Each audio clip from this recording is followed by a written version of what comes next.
Welcome to शुभमी classes दोस्तों। तो practice set number 4 math का सॉल्यूशन भाग 3 पे हम चलते हैं। स्टार्ट करते हैं पहले क्वेश्चन से। Question number 31। एक घन की प्रत्येक भुजा को 2 गुणा करने पर इसके संपूर्ण पृष्ठ क्षेत्रफल में कितने प्रतिशत की वृद्धि होगी। ठीक है, तो देखिएगा, सबसे पहले घन के संपूर्ण पृष्ठ का क्षेत्रफल का आपको सूत्र पता होना चाहिए, जो कि क्या होता है 6a²। अब ये a क्या है, ये a आपकी भुजा है। ठीक है, तो देखिए यहाँ पर अगर आप मान लीजिए आपने भुजा को माना है 10। अब आप ये मत बोलना कि आपने 10 क्यों माना, आप 100 माने, 50 माने, 20 माने, कोई भी फ़र्क नहीं है, आंसर सेम आएगा। 10 इसलिए माना है ताकि अभी कैलकुलेशन आसान हो जाए, क्योंकि यहाँ पे सारा खेल परसेंटेज का है, एक्चुअल वैल्यू का खेल नहीं है। ठीक है, तो माना मैंने भुजा है 10। अगर मैं इस 10 भुजा से संपूर्ण पृष्ठ क्षेत्रफल निकालूँ तो ये 6 गुणा 10 का होल स्क्वायर हो जाएगा, है ना, 6a², यानी कि ये कितना हो जाएगा, 600 हो जाएगा। करेक्ट है इतनी बात। नेक्स्ट बोल रहा है प्रत्येक भुजा को अगर मैं 2 गुणा कर दूं, तो देखिए भुजा मैंने पहले मानी थी 10। अगर मैं भुजा को 2 गुणा कर दूंगा तो भुजा कितनी हो जाएगी, 20 हो जाएगी। ठीक है, अगर मैं अब इसका संपूर्ण पृष्ठ क्षेत्रफल निकालूँ 6a² करके, तो 20 का स्क्वायर कितना होगा, 400। 400 का मैं 6 से गुणा करूँगा तो कितना होगा, यहाँ पे हमारा 2400 होगा। ठीक है, तो अब क्षेत्रफल कितना है, 2400 है। उसने पूछा इन दोनों क्षेत्रफल में कितने प्रतिशत की वृद्धि हुई है। तो देखिएगा यहाँ पे वृद्धि कितने की हुई है, 1800 का अंतर है, 1800 की वृद्धि हुई है। नीचे हमारा 600 होगा और इनटू हमारा क्या करेंगे, 100 करेंगे प्रतिशत के लिए। 2 जीरो से 2 जीरो कैंसिल, 6 कम 6 और 6 तिया 18, तो 300% जो है आपका आंसर करेक्ट होगा। ऑप्शन बी बिल्कुल सही है। Question number 32। एक घन के विकर्ण की लंबाई 6√3 सेंटीमीटर है, इसका संपूर्ण पृष्ठ का क्षेत्रफल ज्ञात करो। तो देखिएगा, सॉल्व करते हैं। अब आपको घन का संपूर्ण पृष्ठ क्षेत्रफल निकालना है। ठीक है, घन के संपूर्ण पृष्ठ क्षेत्रफल का फॉर्मूला क्या होता है, सेम होता है, 6a² होता है। ठीक है, अब देखिएगा घन के विकर्ण की लंबाई कितनी है, 6√3 है, और विकर्ण का जो सूत्र होता है वो होता है √3a। ठीक है, तो √3a घन के विकर्ण का सूत्र है, और विकर्ण हमको कितना दे रखा है, 6√3 दे रखा है, तो दोनों एक दूसरे के बराबर होंगे। √3 से हमारा √3 कटेगा और a की वैल्यू कितनी आ जाएगी, 6 आ जाएगी। करेक्ट है इतनी बात। अब संपूर्ण पृष्ठ क्षेत्रफल निकालना है तो इस 6 को यहाँ पे पुट करें a की जगह। ठीक है, a की जगह पुट करेंगे तो 6, और यहाँ पे 6 का स्क्वायर कितना हो जाएगा, 36 हो जाएगा। तो 36 को 6 से अगर मैं मल्टीप्लाई करूँ तो यहाँ पे कितना आएगा, हमारा 216 आएगा। तो ऑप्शन ए इसका करेक्ट होगा। ओके, उम्मीद करूँगा समझ में आया होगा। Question number 33। एक समचतुर्भुज की एक भुजा 5 सेंटीमीटर तथा एक विकर्ण 18 सेंटीमीटर है, इसका क्षेत्रफल क्या होगा। तो देखिएगा, समचतुर्भुज के क्षेत्रफल के 2 सूत्र हो सकते हैं। ठीक है, एक होता है आपका 1/2, ठीक है, इंटू d1 इंटू d2, और ये d1 d2 क्या है, ये विकर्ण है। क्या है, विकर्ण है। ठीक है, और दूसरा सूत्र हो सकता है आपका कि d1 का होल स्क्वायर प्लस d2 का whole square is equal to 4a²। ठीक है, और इस सूत्र को हम यूज़ नहीं करेंगे, हम करेंगे ये वाला सूत्र यूज़। बाकी आप कोई भी सूत्र यूज़ कर सकते हैं अगर आपको दूसरा डायगोनल पता लग गया। ठीक है, अगर आपके पास सिर्फ मान लीजिए 2 डायगोनल दिए हो प्रश्न में, तो आप इस सूत्र से निकाल सकते हैं 1/2, दोनों डायगोनल को गुणा कर देंगे। ठीक है, अगर आपके पास दोनों डायगोनल दिए हों और एक भुजा भी दी हो, फिर आप ये वाला सूत्र लगाएंगे। ठीक है, या फिर अगर आपको बोले भुजा निकालने को, तब भी आप ये वाला सूत्र लगा सकते हैं। ठीक है, अच्छा अब बढ़ते हैं क्वेश्चन पे। क्वेश्चन सोल्व करेंगे उससे पहले आपको विकर्ण पता होने चाहिए दोनों, बट यहाँ पे एक भुजा और एक विकर्ण दे रखा है। तो आपको एक चीज़ पता होनी चाहिए कि ये जो समचतुर्भुज होता है, ठीक है, ये बनाता हूँ मैं समचतुर्भुज, कुछ आपका ऐसे होता है। ठीक है, ये है आपके दोनों विकर्ण, ये समचतुर्भुज के विकर्ण हैं। तो देखिएगा, समचतुर्भुज के जहाँ पे दोनों विकर्ण मिलते हैं वहाँ पे ये 90 डिग्री का कोण बनाते हैं। कितने डिग्री का कोण बनाते हैं, 90 डिग्री का कोण बनाते हैं। और जो इसके विकर्ण होंगे वो आपस में 2 बराबर भागों में बट जाते हैं। ठीक है, अब देखिएगा एक भुजा दे रखी है 5 सेंटीमीटर, तो भुजा इसकी 5 है। समचतुर्भुज है तो सभी भुजाएं 5 होंगी, है ना, तो लिखने की ज़रूरत नहीं है। अब आपको बोला है एक विकर्ण 8 सेंटीमीटर है, तो देखिए विकर्ण जो है ये पूरा 8 सेंटीमीटर है। मैं आपको बिल्कुल बेसिक से करवा रहा हूँ, आप ध्यान से समझिएगा। पूरा विकर्ण 8 सेंटीमीटर है तो आधा कितना होगा, 4 सेंटीमीटर होगा, और आधा ये भी 4 सेंटीमीटर होगा। ठीक है, तो आपको बोला है क्षेत्रफल निकालने को, यानी कि आपको दूसरा विकर्ण पता होना चाहिए, है ना। देखिए आप ये ट्रिक देख लीजिए, इसके बाद आप इसको डायरेक्टली कर सकते हैं अपने मन में भी। ठीक है, समझाना मेरा काम है, क्योंकि कुछ लोग स्टूडेंट एडवांस होंगे और कुछ बेसिक वाले भी होंगे। तो देखिएगा यहाँ पे हम पाइथागोरस लगा देंगे। ये 90 डिग्री का कोण बन रहा है, एक हमको ये वाली भुजा निकालनी है। ठीक है, तो यहाँ पे पाइथागोरस कैसे लगेगा, ये हमारा क्या है इस समय, तो देखिएगा 5 का स्क्वायर, पाइथागोरस आप सभी को पता होगा, 4 का स्क्वायर प्लस x का स्क्वायर, और ये x क्या है, हमारी ये वाली भुजा है। ठीक है, x का स्क्वायर, तो यहाँ से हमारा x निकल जाएगा, यानी कि हमको आधा विकर्ण पता लग जाएगा। तो सॉल्व करते हैं, यहाँ पे हो जाएगा 25, यहाँ पे हो जाएगा 16, यहाँ पे हो जाएगा x का स्क्वायर। ठीक है, तो 16 इधर जाके 25 में माइनस होगा, तो यहाँ पे कितना बचेगा, 9 बचेगा, और यहाँ पे बचेगा x का स्क्वायर। तो x की वैल्यू कितनी आ जाएगी, यहाँ से यहाँ पे अंडर रूट हो जाएगा, तो x की वैल्यू आ जाएगी यहाँ से 3। x आपका कितना आया है, 3 आया है। ठीक है, तो यहाँ पे 3 आ गया, और फिर ये भी 3 होगा, क्योंकि ये पूरा विकर्ण जो है वो आधा आधा बांटता है अपने आप को, तो 3 और 3 6। तो दूसरा विकर्ण हमारे पास कितना आ गया, 6 आ गया। ठीक है, 3 और 3 6। अब ये चीज़ पता लग गई और आपका क्वेश्चन यहाँ से सॉल्व हो जाएगा। तो देखिएगा 1/2 विकर्णों का गुणनफल, D1 कितना है हमको दे रखा है 8, एक विकर्ण 8 है, दूसरा विकर्ण हमने निकाला है 6। कैंसिल कीजिए, 2 तिया 6 और 8 तिया कितने होते हैं, 24 होते हैं। तो ऑप्शन बी जो है वो आपका सही आंसर होगा, करेक्ट है। क्वेश्चन नंबर 34 है, एक त्रिभुज की भुजाएं क्रमशः 3 सेंटीमीटर, 4 सेमी तथा 5 सेमी लंबी हैं, इसका क्षेत्रफल कितना है। तो देखिएगा यहाँ पर इसको आप 2 तरीके से कर सकते हैं। ओके, एक तो आपका ये पहली बात आपका बन रहा है ये समचतुर्भुज, समकोण चतुर्भुज। ठीक है, अगर आप देखेंगे समकोण चतुर्भुज में ये ट्रिपलेट होता है आपका 3, 4 और 5 का, तो ये आपका ट्रिपलेट भी होता है। तो ये आपका समचतुर्भुज बन रहा है, समकोण त्रिभुज बन रहा है, सॉरी। तो आप इसको डायरेक्ट भी कर सकते हैं। समकोण त्रिभुज का फॉर्मूला क्या होता है, 1/2 बेस इंटू हाइट। ठीक है, तो 1/2 बेस हमारा 3 है, हाइट हमारी 4 है, 2 दूनी 4, 3 दूनी कितना होता है, 6 होता है, और ये 6 जो है ये आपका करेक्ट आंसर होगा। ठीक है, आप इसको ऐसे भी कर सकते हैं, और आपको ऐसे ही करना चाहिए, ऐसे आपको आसान पड़ेगा। ठीक है, नहीं तो आप हीरोन सूत्र भी लगा सकते हैं। हीरोन सूत्र आपको पता होगा, हीरोन सूत्र भी मैं लिख देता हूँ, आप हीरोन सूत्र से भी सॉल्व कर सकते हैं। पहले आपको परिमाप निकालना पड़ेगा, यानी कि आपको S निकालना पड़ेगा, अर्ध परिमाप। और अर्ध परिमाप का फॉर्मूला क्या होता है, इन सभी को जोड़ेंगे आप, 3 और 4 7 और 5 12, 12/2, यानी कि इसका अर्ध परिमाप जो आया है वो आया है 6। ठीक है, तो हीरोन सूत्र का फॉर्मूला होता है S, ठीक है, S माइनस A, ठीक है, S minus B into S minus C। ठीक है, इसको LBH भी कर सकते हैं आप। ओके, और ये जो है ये सारा अंडर रूट में होता है। इसको आप ऐसे भी सॉल्व कर सकते हैं। S हमारा कितना आया है, 6 आया है, मैं आपको ऐसे भी सॉल्व कर देता हूँ, गुणा A हमारा कितना है, 3 है। ठीक है, इसको आप LB और H भी लिख सकते हैं, कोई दिक्कत नहीं है। A हमारा 3 है, तो 6 में से 3 जाएगा, यहाँ पे 3 बचेगा। ठीक है, 6 में से 4 जाएगा, B हमारा 4 है, तो यहाँ पे 2 बचेगा, और यहाँ पे क्या बचेगा, 1 बचेगा।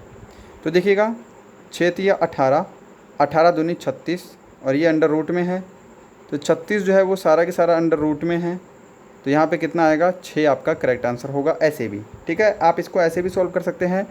बट देखिएगा अगर आपको ट्रिपलेट याद है तो आपको पता है ये समकोण त्रिभुज बन रहा है, तो आप इसको डायरेक्ट करेंगे बेस इंटू हाइट मानकर। ठीक है, अगर कहीं पर भी ऐसा क्वेश्चन आ जाए जहाँ पे ट्रिपलेट नहीं बन रहा, तो आप इस सूत्र से करेंगे जो मैंने आपको अभी बताया है।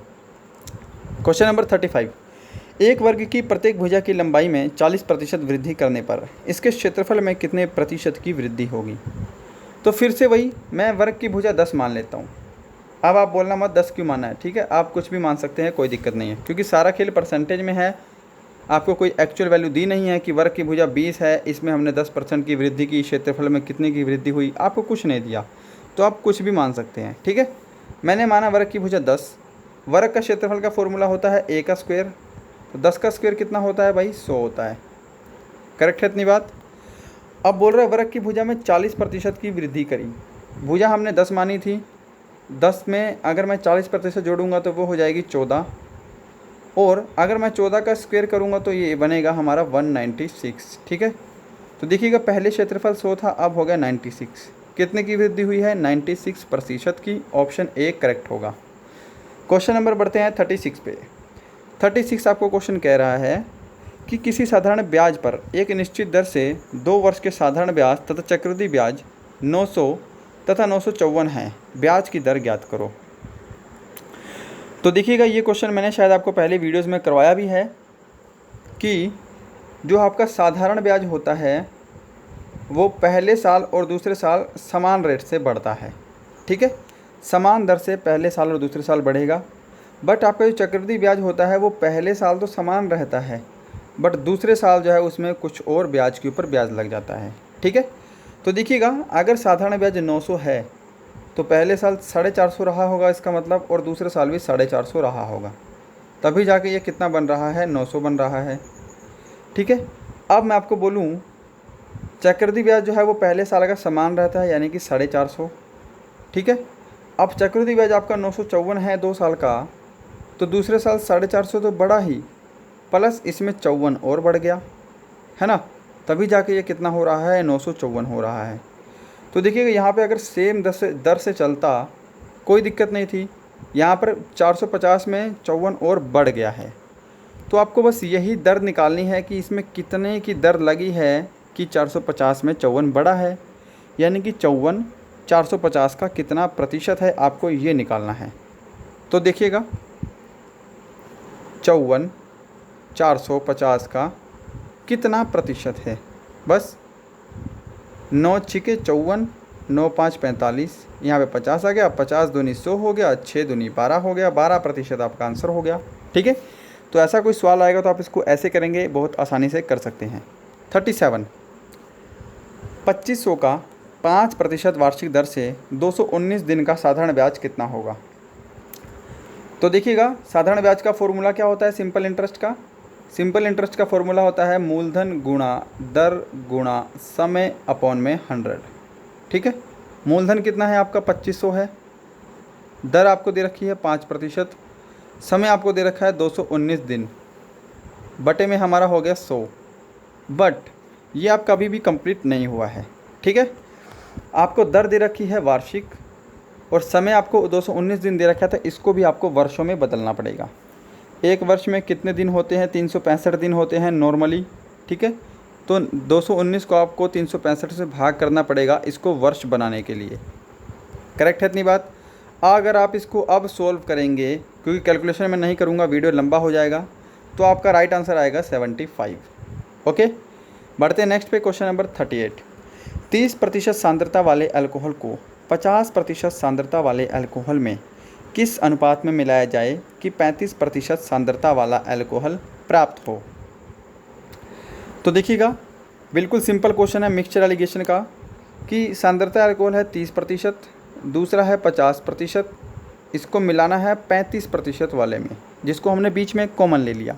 ठीक है, तो इसमें क्या होता है कि 50 में से आपका 35 घटेगा और 30 में से आपका 35 घटेगा, बट यहाँ पे माइनस में नहीं आएगा। ठीक है, तो यहाँ पे आएगा 15, यहाँ पे आएगा 5, कैंसल आउट करेंगे, 5 एकम 5, 5 दिया 15। ठीक है, तो 3:1 आपका राइट आंसर होगा ऑप्शन बी। Question number 39। एक 280 मीटर लंबी रेलगाड़ी की गति 60 किलोमीटर प्रति घंटा है, यह 220 मीटर लंबे प्लेटफार्म को पार करने में कितना समय लेगी? तो देखिएगा आपको बोला है कितना समय लेगी, तो जो टाइम होता है वो क्या होता है? डिस्टेंस अपॉन स्पीड होता है। करेक्ट है जी इतनी बात? आप बोलेंगे करेक्ट है। तो देखिएगा जब भी कोई रेलगाड़ी अपने साथ किसी प्लेटफार्म को भी पार करेगी तो वो अपनी और प्लेटफार्म की लेंथ दोनों को पार करती है, यानी कि दोनों की लेंथ जुड़ जाती हैं। तो प्लेटफार्म की लंबाई है 220, ट्रेन की लंबाई है 280, दोनों को जोड़ूंगा तो वो कितना हो जाएगा? 500 हो जाएगा। ठीक है जी, किसी को कोई दिक्कत तो नहीं? तो डिस्टेंस हमारा 500 है, स्पीड हमको दे रखी है 60 किलोमीटर प्रति घंटा, बट आपको आंसर दे रखा है सेकंड में, तो इस 60 किलोमीटर प्रति घंटा को आपको मीटर प्रति सेकंड में बदलना पड़ेगा। तो किलोमीटर प्रति घंटे से मीटर सेकंड में बदलने के लिए हम 5/18 से गुणा करते हैं। तो अगर मैं इसको 5/18 से गुणा करूं तो ये 18 नीचे ना रह के कहाँ जाएगा, ऊपर चला जाएगा। ठीक है, तो ये डिस्टेंस अपॉन स्पीड हो गया, हमारा टाइम यहाँ से आ जाएगा इसको सॉल्व करने पे। तो देखिएगा 6 दहा 60, 6 तिया 18, 5 दहा 50 और 50 से कैंसिल करूँगा तो ये 10 बार में जाएगा। 10 तिया कितने होते हैं, 30। तो ऑप्शन बी आपका राइट आंसर। ठीक है, बढ़ते हैं नेक्स्ट पे। क्वेश्चन नंबर 40 है, एक कार की चाल 10 मीटर प्रति सेकंड है, इसकी चाल किलोमीटर प्रति घंटा में कितनी होगी। तो देखिएगा चाल अगर 10 मीटर प्रति सेकंड है, मीटर प्रति सेकंड को किलोमीटर प्रति घंटे में बदलने के लिए हम 18/5 से मल्टीप्लाई करते हैं। ठीक है, ऊपर हमने किलोमीटर प्रति घंटे को मीटर प्रति सेकंड में बदला था तो 5/18 से मल्टीप्लाई किया था। यहाँ पे उल्टा केस है तो 18/5 से मल्टीप्लाई करेंगे तो यहाँ पे कैंसिल हो गया। 18 दूनी कितना होता है, 36 होता है। क्वेश्चन नंबर 41, 6 लड़के तथा 4 पुरुष एक कार्य को 18 दिन में कर सकते हैं तथा 3 लड़के व 10 पुरुष मिलकर इसे कितने दिन में पूरा करेंगे। तो देखिएगा अगर आपके सामने ऐसा कोई क्वेश्चन आए तो मैं आपको एक ट्रिक बताने जा रहा हूँ, आपको उस ट्रिक से करना है ताकि ये आपका क्वेश्चन सिर्फ 1 मिनट के अंदर सॉल्व हो जाए। आपको क्या करना है, ऐसे केस में जो नीचे वाला कंपोनेंट है 3 लड़के, इसको पहले लिखना है और जो बाद वाला 3 लड़के हैं इसको अपॉन में लिखना है। 3/6 हो गया, प्लस इसी तरह इसमें जो पुरुष वाला 10 है बाद वाला, इसको पहले लिखना है और पहले वाले को जो 4 है उसको नीचे आपने लिखना है। ठीक है, इसको सोल्व करने के बाद आपको 18 जो दिन दे रखा है इससे भाग कर देना है और आपका आंसर आ जाएगा। ठीक है, तो सोल्व करके भी दिखाऊंगा। तो देखिएगा 4 तिया 12, 6 दहा 60, तो यहाँ पे हो गया 72, नीचे हमारा आ जाएगा 24। ठीक है, तो 24 एकम 24, 24 तिया कितने होते हैं, 72 होते हैं। तो 3 आ गया इसको भाग कर, इसको सोल्व करने पे। तो 18 हमारा ऊपर दे रखा है, इसको अगर मैं 3 से भाग करूँगा तो कितना आएगा, यहाँ पे 6 दिन आएगा। ऑप्शन ए इसका सही आंसर हो जाएगा। ओके, किसी को कोई दिक्कत नहीं। अब बढ़ते हैं नेक्स्ट क्वेश्चन पे। नेक्स्ट है 42, एक सैनिक शिविर में 500 सैनिकों के लिए 27 दिन की खाद्य सामग्री थी।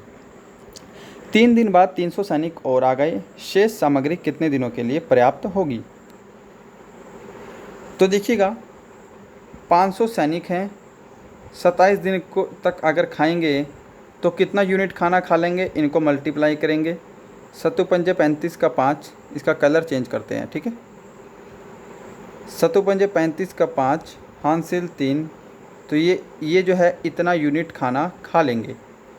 नेक्स्ट लाइन बोल रहा है कि 3 दिन बाद 300 सैनिक और आ गए, तो शेष सामग्री कितने दिन के लिए पर्याप्त होगी। तो 3 दिन तक ये 500 सैनिक भी खाना खाएंगे, इसका मतलब है ना। उसके बाद तो 300 आदमी आएंगे, तो यानी कि पहले 3 दिन तक इन 500 लोगों ने ही खाना खाया है। तो 500 लोग 3 दिन में कितना यूनिट खा सकते हैं, 500 को 3 से अगर मैं गुणा कर दूँ तो 1500 हो जाएगा। ठीक है, 500 लोग 3 दिन में 1500 यूनिट खाएंगे। ठीक है, तो इसमें हम 1500 माइनस कर देंगे। 1500 माइनस करने के बाद यहाँ पे हमारा बच गया 12,000 यूनिट। ठीक है, अब बोला कि 300 सैनिक और आ गए तो खाना कितने दिन चलेगा। तो यहाँ पर देखिएगा टोटल अभी भोजन है 12,000 यूनिट, पहले हैं सैनिक 500, 300 सैनिक और आ गए, कितने हो गए 800। खाना कितने दिन चलेगा, इनको भाग कर दो आप। ठीक है, 8 एकम 8, 8 पंजे 40, तो खाना कितने दिन चलेगा जी, 15 दिन चलेगा। ऑप्शन ए करेक्ट होगा। 43 बिल्कुल सिंपल है। इफ़ 2a बराबर 3b और 4b बराबर 5c है देन a और c की वैल्यू निकालनी है। तो देखिएगा आपको एक चीज़ मैं यहाँ से डायरेक्ट करना सिखा देता हूँ इस क्वेश्चन को सोल्व। ठीक है, आपको पहले एक चीज़ समझिए, यहाँ पे 2a है और ये है 3b। तो अगर आपको मैं बोलूँ a की वैल्यू क्या है, तो अब a की वैल्यू आप 2 नहीं बोल सकते क्योंकि ये मल्टीप्लाई में है। a की वैल्यू क्या होगी, जो इसके इक्वल होगी, है ना, 3, और b की वैल्यू क्या है, ये है 2। ठीक है, तो ये चीज़ आपको पता होनी चाहिए। अब यहाँ पे मैं डायरेक्ट इम्प्लीमेंट करता हूँ। तो a की वैल्यू कितनी है, यहाँ पे 3 है, b की वैल्यू कितनी है, यहाँ पे 2 है। ठीक है, ये है a, ये है b और ये है c। इसी तरह अब इसमें अगर मैं b की वैल्यू बोलूँ तो क्या है, 5 है, तो b के नीचे मैं 5 लिखूँगा। c की वैल्यू कितनी है, तो वो 4 है, तो यहाँ पे c के नीचे मैंने 4 लिख दिया। ठीक है, तो ये रेशो में आ गया। अब इसको सोल्व कर सकते हैं आप। इसको सोल्व करने के दो तरीके होते हैं, या तो इसके सामने जो नंबर है आप वो नंबर लिख दीजिए, इसके सामने 2 है तो आप 2 लिख दीजिए, और फिर आप इनको मल्टीप्लाई कीजिए तो भी आपका आंसर आ जाएगा। ठीक है, मल्टीप्लाई करेंगे तो क्या बनेगा, 5 या 15, 5 दूनी 10, 4 दूनी 8। ठीक है, आपको बोला है ए और सी का अनुपात, तो 15:8। ठीक है, तो ऑप्शन डी करेक्ट होगा। बढ़ते हैं नेक्स्ट पे, क्वेश्चन नंबर 44। किसी वस्तु को 100 रुपये में बेचने से एक व्यक्ति को 20 रुपये का लाभ होता है, उसका लाभ प्रतिशत ज्ञात करो। तो देखिएगा, प्रॉफिट परसेंट ज्ञात करने का फॉर्मूला क्या होता है, प्रॉफिट इंटू 100 अपॉन CP, यानी कि कॉस्ट प्राइस क्रय मूल्य। अब कोई वस्तु हमने 100 रुपये में बेच दी, उस पर 20 रुपये का लाभ हो गया, तो इसका मतलब उस वस्तु का क्रय मूल्य कितना होगा, 80 रुपये, है ना। तभी तो हमने 100 की बेची है और 20 का लाभ हुआ है। समझ गए इतनी चीज़। अब देखिएगा, लाभ कितने का हुआ है, 20 का, 20 गुणा 100, क्रय मूल्य हमारा कितना है, 80 है। 20 एकम 20, 20 चौके 80, 4 से कैंसिल करेंगे तो यहाँ पे 25% आपका राइट आंसर होगा, जो कि है ऑप्शन बी। क्वेश्चन नंबर 45 है। रंजना तथा राखी की आयु का अनुपात 15:17 है। 6 वर्ष बाद उनकी आयु का अनुपात 9:10 होगा। 6 वर्ष बाद रंजना की आयु कितनी होगी। तो देखिएगा, सिंपल सी बात है कि जो प्रेजेंट एज है उसको मैं हमेशा बीच में लिखता हूँ। ठीक है, अगर आपने मेरी पुरानी तीनों वीडियोस देख रहे हैं तो आप समझ गए होंगे कि मैं किस तरीके से इस क्वेश्चन को सॉल्व करता हूँ। कि रंजना और राखी, इसको मैं आर लिख देता हूँ बस। इनकी आयु का अनुपात है इस टाइम वर्तमान का 15:17। 6 वर्ष बाद इनकी आयु का अनुपात कितना हो जाता है, 9:10 हो जाता है। तो सबसे पहले आपको क्या चेक करना है कि इनकी रेशो में डिफरेंस बराबर है या नहीं है। अगर डिफरेंस बराबर है तो ठीक है, बराबर नहीं है तो आपको बराबर करना पड़ेगा। तो यहाँ पर मैं देख रहा हूँ, यहाँ पे 7 का अंतर है और यहाँ पे अंतर है कितने का, 6 का। तो डिफरेंस बराबर नहीं है, आपको डिफरेंस पहले बराबर करना होगा। तो बराबर करने के लिए आपको क्या करना है, इनका जो बीच का डिफरेंस है 1, इसके बीच का डिफरेंस है 2, इनको क्रॉस मल्टीप्लाई कर दो, यानी कि नीचे वाला डिफरेंस ऊपर गुणा होगा, ऊपर वाला डिफरेंस नीचे, दोनों से गुणा होगा। तो ऊपर तो हमारा 15:17 ही रहेगा। ठीक है, और नीचे हमारा कितना हो जाएगा, 18:20 हो जाएगा। तो अब आप देख रहे होंगे दोनों में अंतर कितने का है, 3 का अंतर है। तो यहाँ पे अंतर है 3 का, और ओवरऑल अंतर कितने का है, 6 का। तो 3 की वैल्यू 6 के बराबर हो जाएगी। 3 एकम 3, 3 दूनी कितना हो गया, 6 हो गया। अब आपका जो ये वाला रेशो है इसको आपको भूल जाना है। अब आपका नया रेशो ये बन गया है। आपको बोला है रंजना की 6 वर्ष बाद आयु क्या होगी। तो देखिएगा, 6 वर्ष बाद का रेशो ये है, आपको सबको पता है। रंजना की आयु पूछी है, यानी कि 18 को हम 2 से गुणा कर देंगे तो कितना आएगा, 18 दूनी 36। तो ऑप्शन डी जो है वो आपका राइट आंसर होगा। ठीक है, तो गाइस ये था आपका सेट नंबर 4। उम्मीद करूँगा हेल्पफुल लगा होगा। मिलते हैं नेक्स्ट वीडियो में, तब तक के लिए bye bye and thank you.